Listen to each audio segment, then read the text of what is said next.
रघुकुल रीत सदा चली आई, प्राण जाए पर वचन न जाए।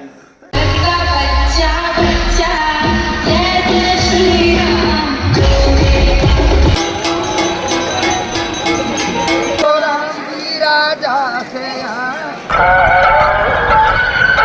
ఇప్పుడు మనం చూస్తుంది కనక్ భవన్. కనక్ అంటే బంగారం, భవన్ అంటే భవనము, బంగారపు భవనము. అయోధ్యలో చూడవలసిన ముఖ్యమైన ప్రదేశం ఈ కనక్ భవన్. ఎందుకంటే నార్త్ సైడ్లో మోదికాయి అనే ఒక పద్ధతి ఉంటుంది. అదేంటంటే పెళ్ళైన తర్వాత వధువు అత్తగారింటికి వచ్చినప్పుడు మొదటిసారిగా మొహం చూపించినప్పుడు ఒక కానుక ఇస్తారు. అత్తగారు సీతమ్మ వారు మొదటిసారిగా మొహం చూపించినప్పుడు ఈ కనక్ భవన్ బహుమతిగా కైకేయి ఇస్తుంది. ఈ కనక్ భవన్ మొత్తం చుట్టూరు మొత్తం బంగారం ఉంటుండే. క్రమేణా మొఘల్స్ దాన్ని దాడి చేసి తీసుకున్నారు. మిగిలింది బ్రిటిష్ వాళ్ళు తీసుకున్నారు. ఏదో కొంచెం మిగిలింది ఈ గర్భగుడిలో ఉంది. కాబట్టి అయోధ్య వచ్చిన వాళ్ళు తప్పకుండా ఈ కనక్ భవన్ని దర్శించుకోవాలనుకుంటున్నాను.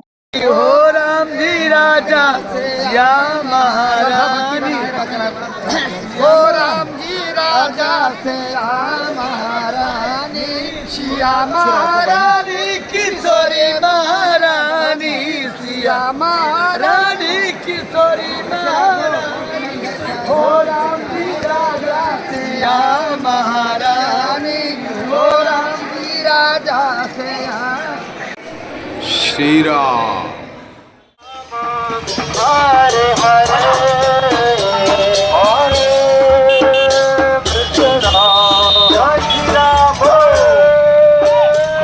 कृष्ण कृष्ण हरे हरे राम हरे कृष्ण कृष्ण कृष्ण हरे हरे हरे राम हरे राम राम राम हरे हरे हरे कृष्ण. అలా మీరు రోడ్ పైన వెళ్తున్నప్పుడు ఎవరి నోట చూసినా శ్రీరామ్ జై రామ్ అని వినిపిస్తుంది. ఇంకోటి ఏంటి నేను ఇక్కడ గమనించానంటే, మీరు రోడ్ పైన వెళ్తుంటే మొత్తం సుందరమైన లైటింగ్స్ తోటి డెకరేషన్స్ తోటి సజాయించారు మొత్తం రామ జన్మభూమి. మీకు మార్నింగ్ నైట్ అన్నట్టు తెలియనంతగా మీకు లైటింగ్ ఉంటుంది ఇక్కడ. చాలా సుందరంగా ఉంటుంది అయోధ్య నగరం. ये जब खुदाई होने लगा, जब बाबरी मस्जिद को उसी टाइम में तोड़ दिया गया और श्री राम लला को टेंट में बैठा दिया गया। ठीक है, वीडियो ले रहे हो ना?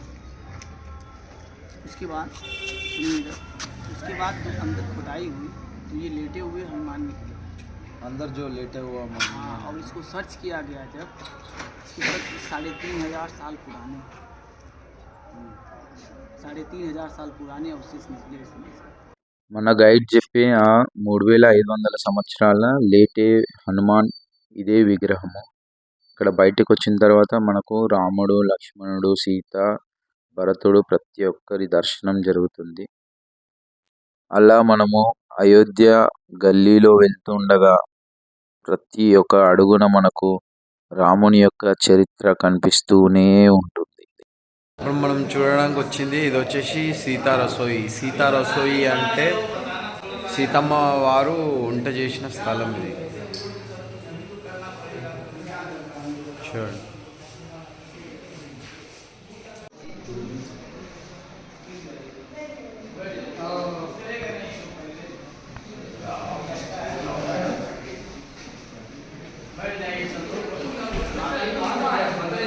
जय श्री राम जय जय श्री राम। जय श्री राम।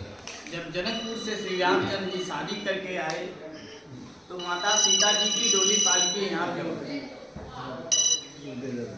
माता जी की डोली पालकी यहाँ पे उतरी। और हमारे हिंदू धर्म में कोई भी शादी करके आता है तो मुंह दिखाई में कुछ न कुछ दिया जाता है। तो सबसे पहले माता सीता जी को खाना बनाने नहीं आता था। उन्होंने काशी से अन्नपूर्णा माता जी को बुलाया, माता सीता जी का हाथ लगा के 56 भोग का खाना बनाया और चार जगह लगा दिया।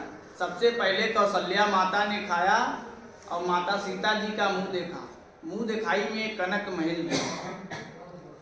उसके बाद सुमित्रा माता ने जूड़ा मरी भी, जो माताओं बहनें यहाँ बांधती हैं, और कैकेयी माता ने उनको नौलखा हार दिया। और जब राजा दशरथ की बारी आई तो उन्होंने पूछा कि आपको क्या चाहिए। माता सीता जी बोली कि हमको ऐसा वरदान दीजिए जो कलयुग में भी हमारा नाम हमारे स्वामी के साथ चलता रहे। तो उन्होंने बोला, रघुकुल रीत सदा चली आई, प्राण जाए पर वचन न जाए। तभी से बोले, जाओ बेटा, पहले तुम्हारा नाम लिया जाएगा, उसके बाद मेरे बेटे का नाम लिया जाएगा। तभी से बोले हो, पहले सीता बाद में आम, सीताराम। और ये सीता रसोई का स्थान है। सीता रसोई का स्थान, जो असली सीता रसोई है वो चित्रकूट में है। और यहाँ जो भी आपको दान पुण्य जो इच्छा, कोई संकल्प नहीं है, जो करना है इसमें कर सकते हैं। सीता रसोई के विषय में दीप उत्सव मनाया था, दिवाली मनाया था, वनवास का देखो पूरा में, वो देखो ऊपर देखो, ठीक है। यहाँ पे भी माता जी ने एक बार खाना बनाया था। ఈ ప్రదేశం యొక్క ప్రాముఖ్యత ఏంటి అంటే సీతమ్మ వారు ఒకసారి ఇక్కడ కూడా వంట చేశారంట. ఇక్కడ చూడండి, పాత ఇల్లు, ఆ పాత కోళ్ళ, ఆ పీట, ప్రతి ఒక్కటి ఇప్పటి వరకు జాగ్రత్తగా పెట్టారు. ఇది వచ్చేసి దశరథ్ జీ కా ఇచ్చా మహల్. जय श्री राम। దశరథుడు జై శ్రీరామ్. ఇక్కడనే యజ్ఞం చేసిన తర్వాత అతనికి సంతానం కలిగిందని చెప్పేసి అంటున్నారు. वो गोल्डन ఇక్కడ ఏ కోరిక కోరుకున్నా నెరవేరుతుందని చెప్పేసి ఇక్కడ ప్రజల నమ్మకం. కాబట్టి మీరు ఎప్పుడన్నా అయోధ్య వెళ్ళినట్టయితే ఈ దశరథ్ జీ కా ఇచ్చా మహల్ అనేది దర్శించుకోవాలని చెప్పి కోరుకుంటున్నాను. ఇక్కడ పూజారులు పైసలు అని చాలా అడుగుతారు. అట్లాంటివి ఏమీ ఉండవు. ఖాళీ వెళ్ళండి, దర్శనం చేసుకోండి, దేవుని యొక్క దీవెనలు పొందండి. మీకు ఎంత తోచితే అంత పైసలు మనీ ఇవ్వండి. దానికి ఏం ఫోర్స్ లేదు. వాళ్ళు ఎంతో అడుగుతారు కానీ మీకు ఎంత తోచితే అంత ఇచ్చేయండి. बोलो जय श्री राम। राम जी 14 वर्ष के लिए वन को गए थे, भरत जी बनाने गए, राम जी नहीं आए, अपना चरण पादुका भरत जी को दिए, चरण पादुका भरत जी लाकर गद्दी पर रखी, चरण पादुका राज्य की, अपना नहीं राज्य की, ये वही स्थान है। भरत जी है। भरत जी मांडवी, हाँ हाँ, कोने में काली मूर्ति लक्ष्मी नारायण, ओके। नीचे शालिग्राम, बीच में पादुका रखा है। हाँ हाँ, और राम जी का पद का हाँ, जय श्री राम।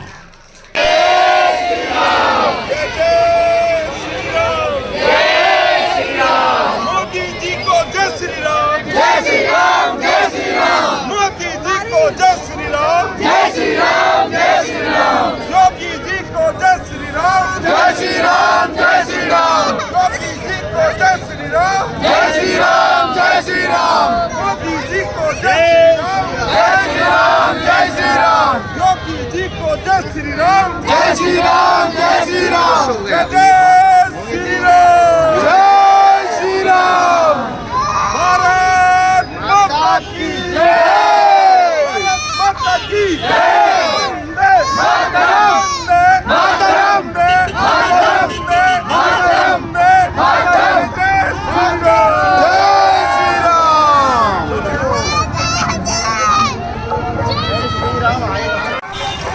లతా మంగేష్కర్ చౌక్ పైన మనకు ఈ పెద్ద హనుమాన్ దర్శనం ఇస్తారు.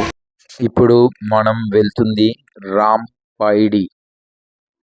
ఆ రాంపైడికి వెళ్తుండగా ఆ రోడ్డు గుండా మీరు వెళ్తూ ఉంటే మొత్తం ఎక్కడ చూసినా రాముడు, హనుమంతుడు ఉన్న జెండాలు కనిపిస్తూ ఉంటాయి. అలా వెళ్తూ ఉంటే మీకు ఎడమ చేయి గుండా కిందికి వెళ్తే రాంపైడి అని వస్తుంది. రాంపైడి ఏంటి అంటే వరుసగా ఘాట్లు ఉంటాయి ఇక్కడ. ఇక్కడే అందరూ సరియు నది పుణ్య స్నానాలు చేసే స్థలం కాబట్టి ఇక్కడ దర్శనం చేసుకొని ఆ నీళ్ళల్లో మునిగితే పాపాలు పోతాయని చెప్పేసి ఇక్కడ ప్రజల యొక్క నమ్మకం. కాబట్టి ప్రతి ఒక్కరూ అక్కడ స్నానం చేయడానికి ప్రయత్నిస్తాడు. స్నానం చేయలేని వారు ఆ నీళ్ళని నెత్తిపై చల్లుకుంటారు.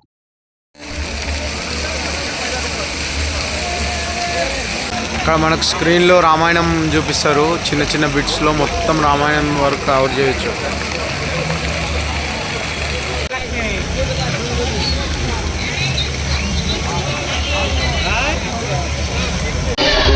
भारत का बच्चा बच्चा जय जय श्री राम भारत का बच्चा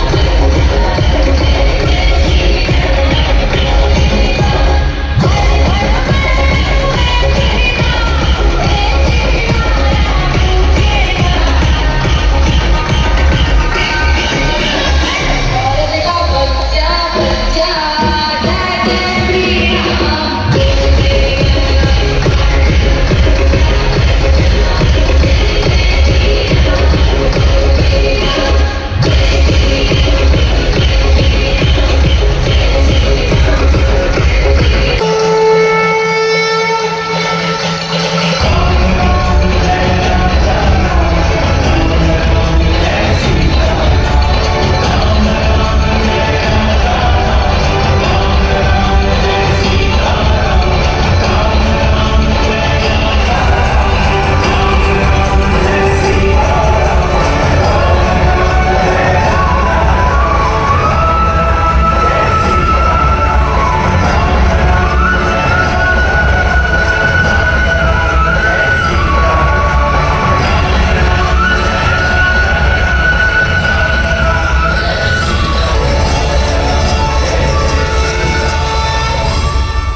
ఇదే సరయూ నది.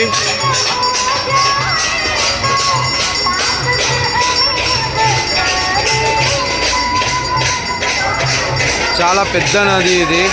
ఇక్కడ కూడా గంగా హారతి జరుగుతుంది. అయోధ్యలో హారతి జరుగుతుంది ఇక్కడ కూడా చూడండి.